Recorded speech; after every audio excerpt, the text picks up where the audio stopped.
Manny, is Scott Patchen available and practicing this spring? He's doing limited type stuff, limited work, so technique, fundamental type stuff. Can you count on him despite, you know, what's been a long history now of knee problems going into the fall? To me, with the way that the medicine is in this day and age, yeah, I mean, to me, I think we expect, I think, pretty much everybody on our roster to be full speed when we get back into it in August. Who's been your third best defensive tackle, do you think, third and fourth so far? Let's see. I think Anthony Moten has definitely made some gains this spring. You know, this is his last go around, so you'd like to see him kind of, you know, have that urgency to realize that this is it, you know, and you know, take every spring practice as if, you know, this is one more step to my last, you know, campaign. So he's certainly done a good job with that, and helping to push Norton, McIntosh, those guys. So Pat Bethel has shown that he belongs in there.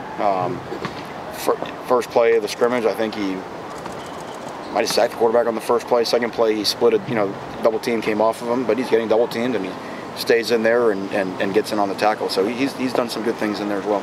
Manny, knowing you have some cornerbacks coming in, have any of the cornerbacks who are here like earned playing time? Are they definitely going to play this fall? It's an incomplete right now. That's been we you know, most of the bad things that happened to us on Saturday happened on the outside of the football field. So, but we knew that, and I would say for both sides of the ball, you know, I think our wide receiver room will look a lot different in the fall, and I think our cornerback room will look a lot different in the fall. The guys are getting better, but we tell them, you know, the reps, we only have so many reps because we got to find out when these new guys come in August what they can do. How much is Perry maybe pushing McLeod? I mean, is he catching up, making up the gap at all? Yeah, you know, let me say this: one, Zach's a hard guy to catch, and not because of just his natural talent. It's just because of his. He and Shaq really are just, they're guys that want to do it. If you tell them to do it 10 times, they do it 11. So they're very difficult people to catch because they're obviously talented, but their work ethic, their demeanor, their professionalism is really extraordinary for their age. So. That can be frustrating for a guy like Perry, but he still knows that he still has a role to play. You know, he came in the Georgia Tech game a year ago when Zach hurt his arm, and really played well in the second half of that game. So, you know, one thing we are for certain this year, especially in the front seven, is we are deeper, and our depth is experienced depth, and I anticipate that being telling in the way that we play in the fall. Where does Pinkney fit into that? We were talking about guys that want to do it every day. Where is he in that? More inconsistent than those other two, but like I said, those other two are kind of off the chart type guys. It's not necessarily an indictment on Pinkney, but yeah, he's learning that he's got to bring it every day to be classified as a big time guy. You know, we challenge our guys all the time. If you're going to, you know, be one of those guys on the wall at the practice field, you know, that's a daily standard that you have to reach, and it's not easily reached. That's why, you know, there's not that many guys on the wall. Is that another reason Owens is kind of pushing him, or what have you seen out of Well, yeah, because, and that's what you want. You know, you want competition. At the University of Miami, we should have competition for every position. The best coach there is competition, because ultimately everybody recognizes the bench. Owens is moving better. He's feeling better. You know, I still want, and they both have strengths. Maybe they both have weaknesses. Sometimes it's funny that they're, you know, one guy does well, maybe the other guy does not always do well. If Diaz continue to let it go, and you know the will linebacker it's a playmaking position on this defense, and I think that's why Pinkney does such a nice job. Diaz got to show that he's got the same sort of flair for making those plays that Pinkney did. With Chad, I know obviously you've said there's still another level that he can reach. Where is he compared to where he was at the end of last year? I think Chad is an improved player from where he finished the season. I think the challenge for Chad is putting it all together and allowing it to happen on game day.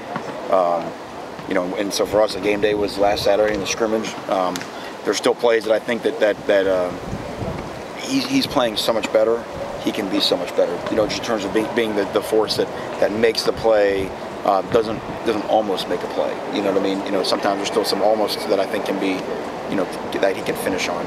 And if I ask you, Manny, most improved returning player, what names come to mind? I'm sure it's not just one, but first names that come to mind. Let's see, just you know, Mike Smith, at middle linebacker, I think has really made a jump. Robert Knowles at safety is really is really improving and is really a much better player than he was a year ago or even in the fall. Up front, most of our guys are young, but those are the two names that would probably stand out first. Last question. Malik Young, his growth has gone. Obviously, we saw such great promise late last year. Is he now a guy that you can say this guy is an ACC starting caliber corner, or is it too early to say that? It's too early for that. What's unfair to Malik, okay, is that he's been on this campus for 9 months, and right now in our corner room, he's the most experienced corner we have. And that's not the way you want to be. You want an older guy that you follow. You want try to earn your stripes. And so the question is, what do we have to push Malik? Because again, it gets back to competition, right? You have to have somebody that pushes you to make you a better version of yourself. Right now, that has to be Coach Ron. Okay, what we like is in the fall that becomes somebody else. I think we'll see Malik even reach a different level in the fall when all of a sudden there are some guys that can challenge him. Right now, I think right now we don't have enough competition at corner to get any of them, I think, to that level we really want them to be at. Thank you. Okay, thank you.